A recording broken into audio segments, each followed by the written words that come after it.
Hi, my name is Michał Grela. Welcome to IT Leadership Insights by Future Processing. I'd like to start this episode by reference to a Standish Group report. This report states that there are top 3 major factors that have the most crucial impact on the final outcome of IT projects, and these factors are clear statement of requirements, user involvement, and executive management support.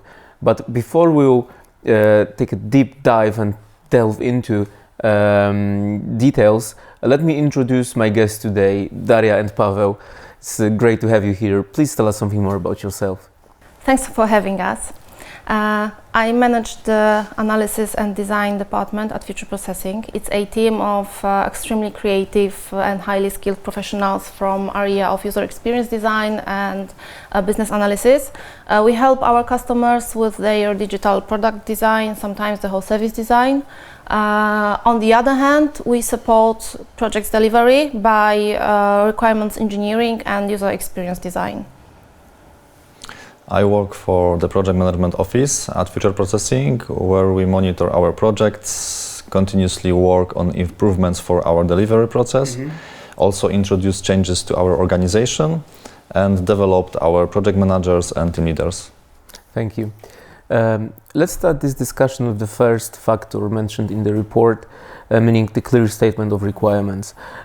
What can we do to maximize the positive impact of this factor, of this element? How can we use it to maximize the efficiency of the whole project? How do we start? Well, requirements engineering is a complex process. There are some steps you should take before you start development.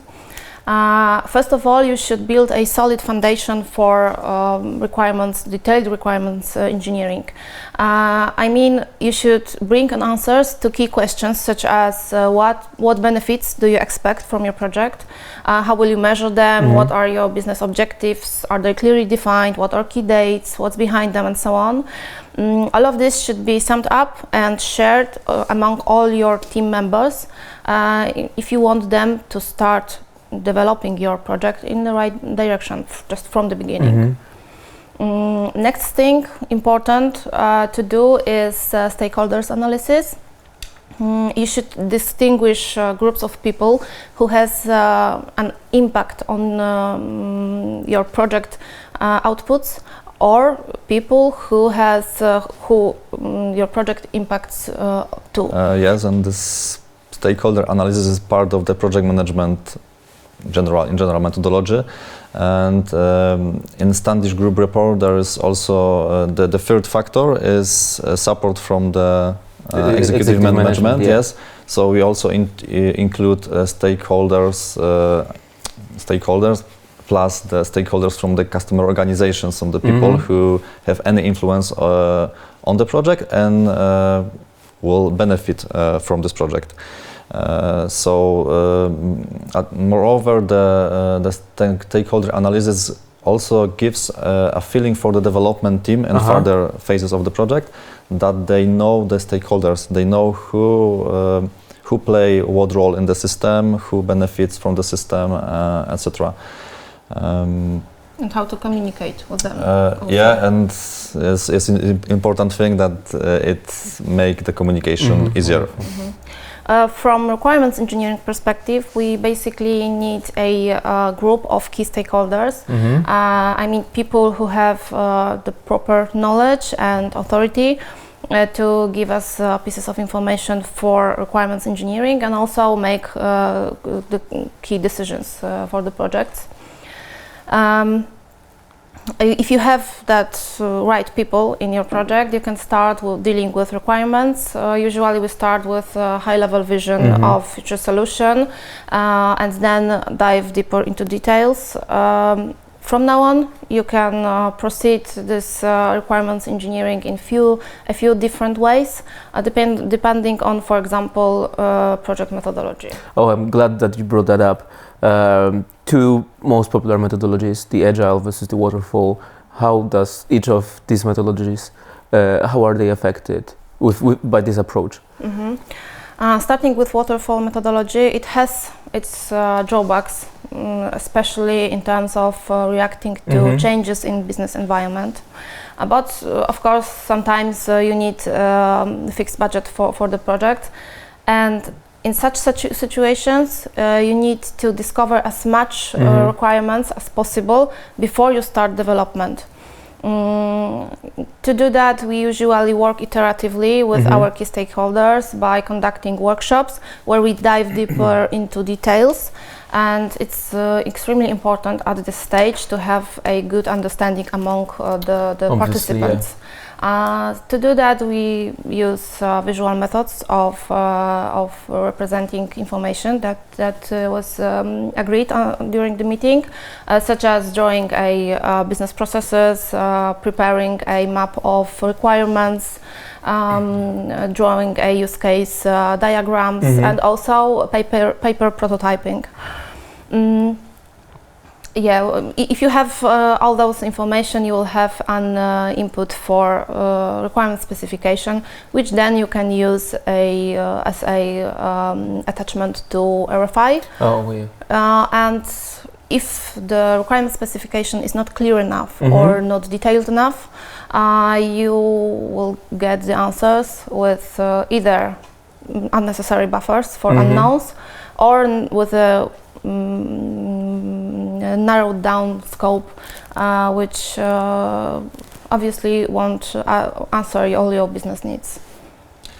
In the Waterfall, it is very important to have these requirements ready and with the good quality at the beginning, because based on those requirements, the vendor must provide an offer.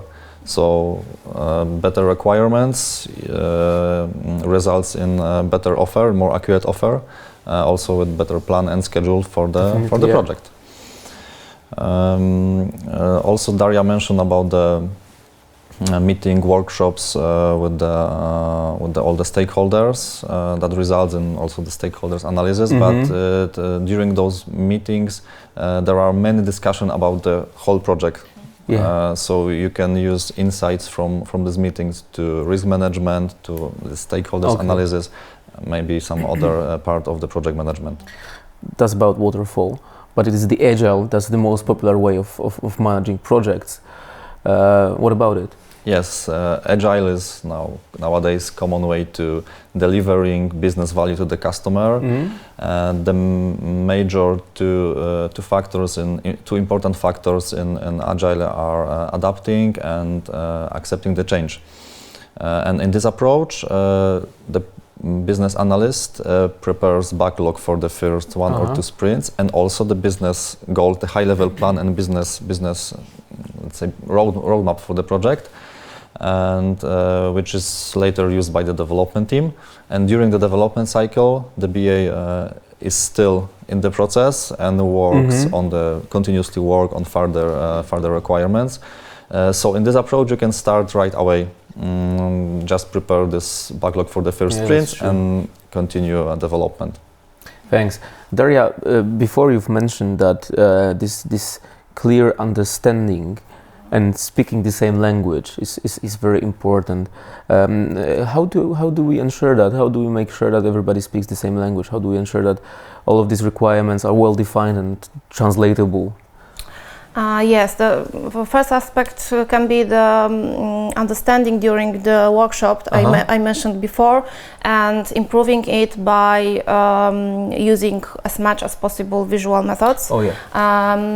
Next thing that from my experience is very important is a glossary, because if we work with different domains, sometimes the simple word can have definitely some different meaning. Also, according to understanding of requirements for your development team, the important thing is to bring acceptance criteria along with requirement, because thanks to this to acceptance criteria, your team will know how will you verify if the requirement is achieved. And last but not least, I would say user interface design, because when you have mock-ups of your interface, you will have the most straight way of showing what you expect from area of cooperation with the user. Also, I would like to underline the importance of the product owner role in the whole system. This person translates the user needs, the customer needs to the requirements, which are later used in the development process. This person should be available. The availability of this person should be high. I mean, it must be. This person should be present during the whole development cycle. I remember one situation where product owner was dedicated to our team on the customer side. However, he was not available enough. That results in poor requirements, poor backlog. Also, it was frustrating for the team because developers didn't know what to do, in which direction they should go. As a blocker. Yeah, it's a blocker. We proposed to the customer a kind of proxy product owner. So the business analyst on our side, who was the main point of contact between the team. That's a great solution. And the customer. And it finally leads to the better requirements and backlog full of the good quality items, so the development returned to its previous capacity quickly. Let's get to the second factor from the report, the user involvement. Today, at the end of the day, you want a solution that's usable and that people like to engage and interact with. And that's the goal of stakeholders today, mostly. How do we ensure that's covered? I would say that the more your project success depends on usability of and attractiveness for future users, the more important it is to keep them close during the process. To do that, you should define key groups of your future users and research their needs, their pains and expectations from the system, and then move to design the system for them according to user-centered design methodology and according to business requirements, of course. We had a pleasure to design the solution for heavy industry lately, a few months ago. One of key objectives at this project was to bring an optimization for business process and also lower down the cost of trainings for users. After we defined the groups of users, we decided to go to see how they work on daily basis. And it occurred that they work in poor lighting, with gloves on, using heavy tools, and the software is supposed to be designed for tablets. So this is why it was extremely important to ensure the best possible usability at this for this solution. And now I can say that if we hadn't experienced their true difficulties in their work environment, we wouldn't have had a chance to design solutions that will truly support them. That's true, and it does sound like added value, but it also sounds as extra cost, extra effort, extra investment at the very beginning of this journey. Is it worth it? It is. I would rather say that this extra effort is an investment because you spend time with your client, with the stakeholders. You discuss the project scope. You find some risk and chances for the project, and it is done before the project. So and the later you discover change in the project, the more expensive the change is. So yes, it's worth doing it, and I would suggest that this part shouldn't be omitted, and I would recommend this solution. Still, it sounds great, but sounds reasonable, mostly for bigger projects. But what about small investments where you like quickly want to check the concept of check your idea, how would you address that?